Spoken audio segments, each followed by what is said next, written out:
Hello everybody, today we're taking a look at the 2025 Chevrolet Equinox.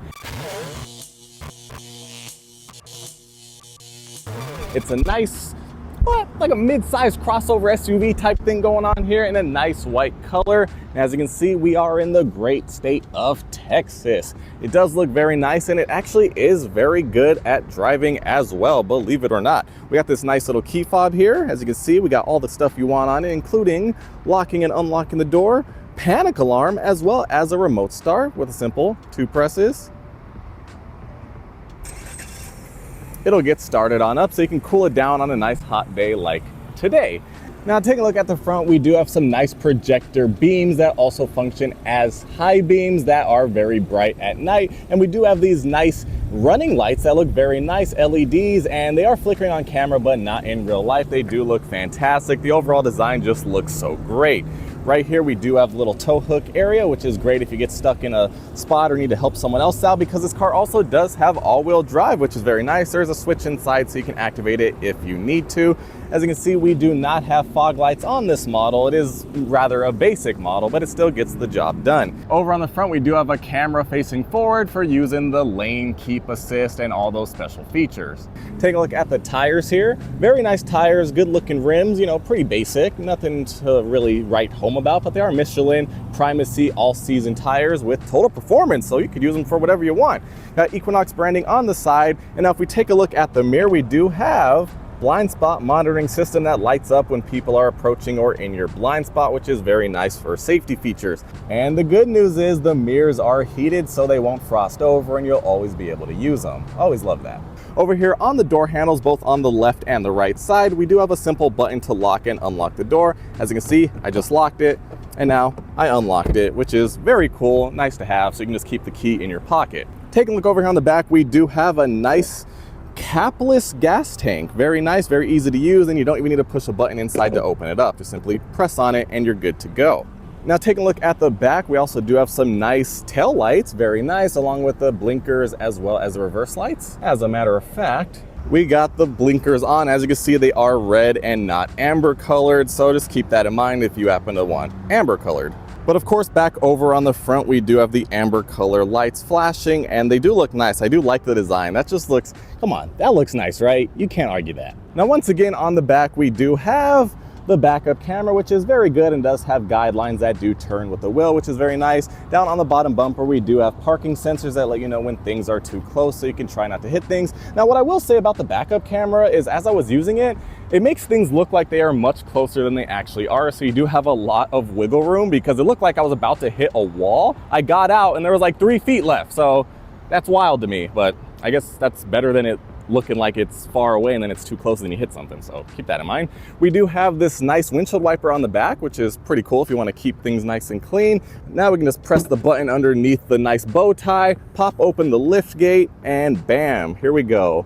Lots of space in the back for your trips. And if we pop this up, there's even more stuff down here. Nice room so you can put stuff in here.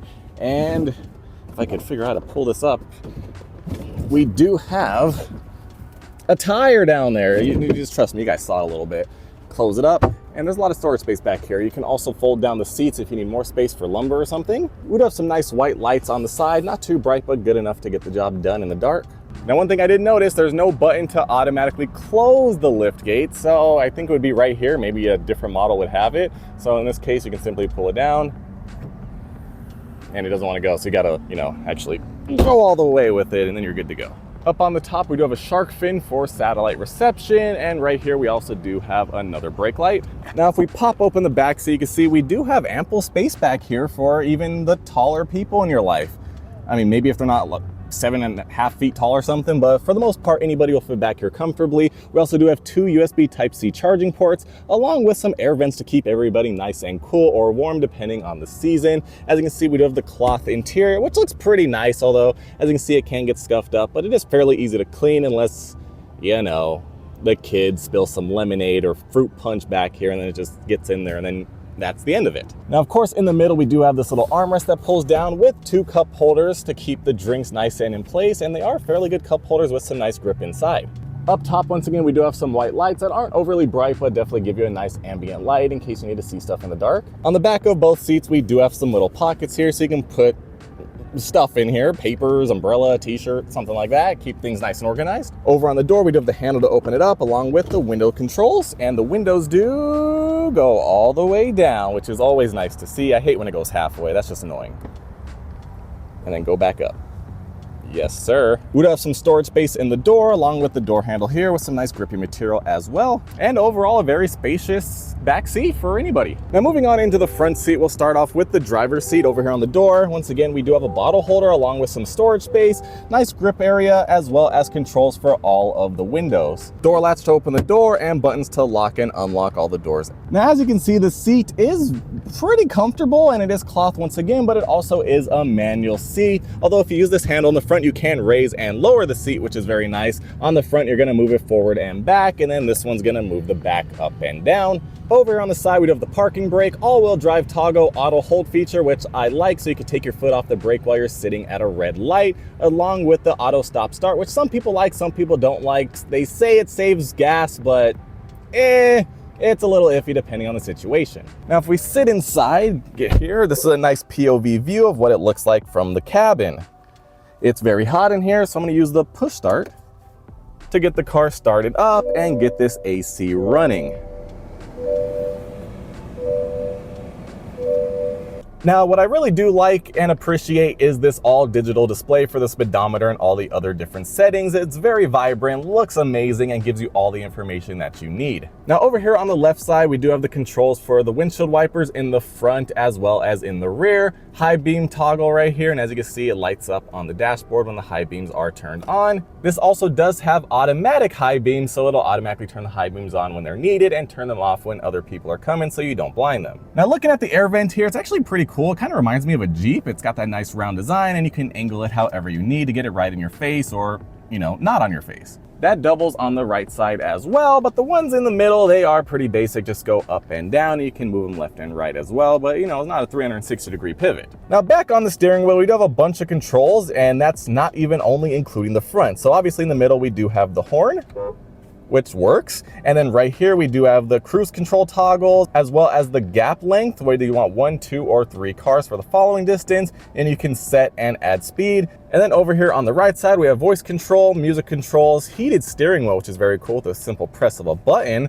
This button right here, which brings up, look at that.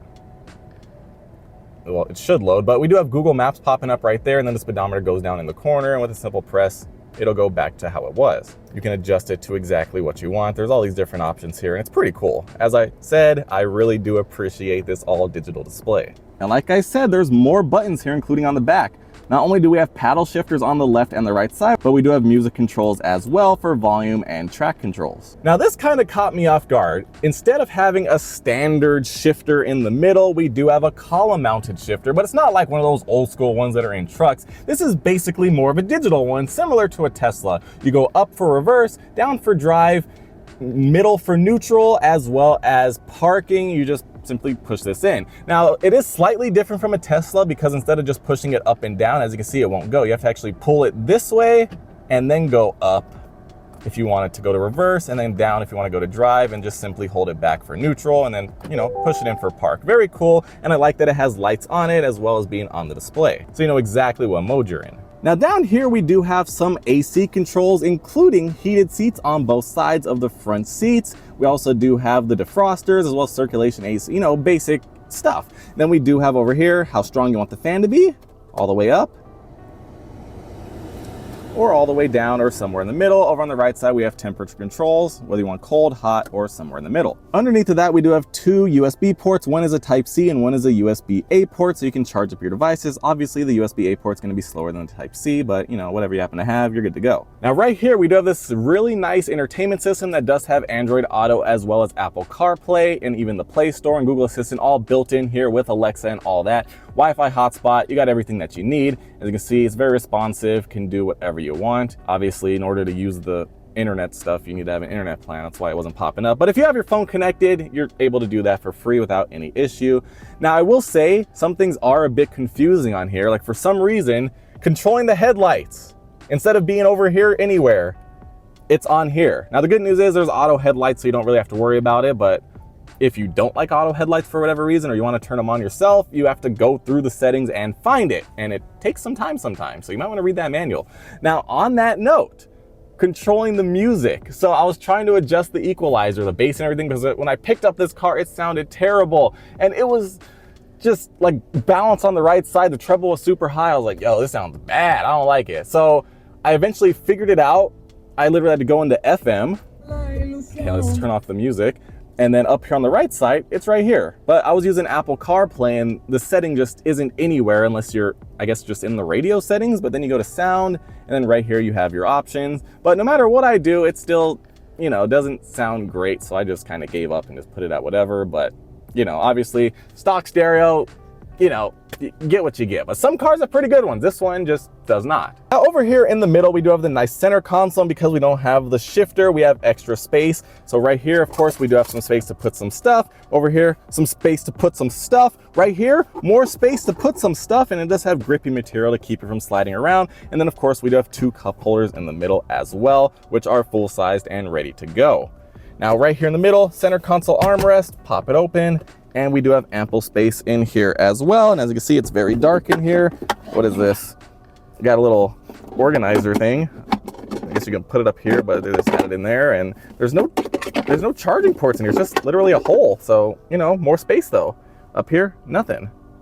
But you can just close it back down and you're good to go. Now up top, we do of course have the sun visor along with a mirror, and there you go. It's got some really terrible yellowish lights that look terrible and aren't very bright, but you know, they're good enough. Yeah, good enough. Of course, we do have the rear view mirror. Now also up here, up top, we do have, oh, it's not there. That's weird. Why is this here? Maybe you have to upgrade to that. But usually there's like a sunglass holder up here, which I always loved, because you can just put your sunglasses up here and have them ready to go whenever you need them. But this car has the cutout, but it's not there. But of course, we also do have microphones up here for hands-free calling. We do have 2 lights here that are, once again, not very bright, but they kind of get the job done, give you a little glow. We have passenger airbag notifications along with SOS, OnStar, etc. Right side, of course, same thing going on with the sun visor. Same lights, not much to see there. But we also do have those handles. Look at that. In case you're going around these turns real quick, try not to tip, you gotta hold on tight. Now taking a look at the passenger side, not much to see. Same thing going on with the seat. It is completely manual, but we do have glove box over here with some good space in there so you can, you know, put some stuff in there, because why not? Good amount of leg room here, and everything is virtually the same here. We got the speaker, door locks, window controls, and you know, storage space in the door. Now, of course, we gotta pop the hood and get inside. And as you can see, the hood does not stay up on its own. We got to use this little stick right here, which I never like. I prefer if it has shocks to just hold it up for you. But as you can see, we do have the nice EcoTech engine that's gonna get you good gas mileage, and it definitely does. Got the battery over there and, you know, everything else. Take a look, take it in. You can hear that engine purring. It's a powerful, okay, it's an engine, and that's all that actually matters. So all in all, it's a very nice car. It runs well, but you know, it doesn't have a ton of power, but it has enough power to get you around, because you're not really gonna be trying to race this thing anyways. Although if you wanted to, then I guess get a bigger engine, because this eco engine, you know, you're gonna get good gas mileage and all that, but you know, it's a trade-off. You already know what you're expecting. But the design looks nice, it rides real smooth and well, and overall it's a very good vehicle. Let me know if you guys have one or you want to pick one up, and let me know what color you're gonna get, because that's the most important thing when it comes to purchasing a car, right?